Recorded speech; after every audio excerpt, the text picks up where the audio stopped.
Switzerland is a small country surrounded by France, Germany, Italy, Austria, and Liechtenstein. Look at a map of the European Union and you'll notice a big blob in the middle that belongs to no one. Switzerland is that blob. As a neutral state, Switzerland is not only not a member of the EU, but it is also not a member of NATO, and it only joined the United Nations in 2002. Swiss neutrality has prevented it from fighting a war in over 200 years. The last one was against Napoleon in 1815. Switzerland is surrounded by historically more aggressive countries, despite being in the middle of Europe. Having said that, why has Switzerland been so stable and safe over the centuries? Understanding its geography is the key. The country can be divided into 3 separate parts. There is a gigantic mountain range, the Swiss Alps, that runs the length of Switzerland and separates it from Italy and Austria in the south. JURA mountains lie in the west and north of Switzerland, and although relatively small compared to the Alps, they are still a large enough barrier to separate Switzerland from France. Last but not least, Switzerland has a plateau dotted with rolling hills, rivers, and lakes that is home to the majority of the nation's population.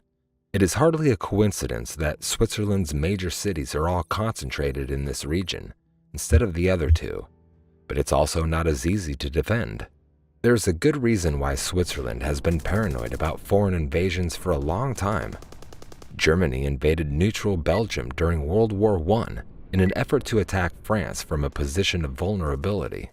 And in the Second World War, Switzerland found herself in 1940 to be completely surrounded by Axis-occupied territory and faced an imminent threat of invasion from Nazi Germany. The invasion did not happen, but fears of potential Soviet invasion persisted throughout the Cold War, and this attitude never fully disappeared. In case of invading anyone, Switzerland had a plan called the National Redoubt. Swiss male conscription continues, meaning that every man must serve in the military for 170 days and receive basic training. Afterward, they join the reserves and keep their rifles at home. Switzerland, despite many exemptions, has the capability to mobilize over 200,000 troops in 72 hours after a declared emergency.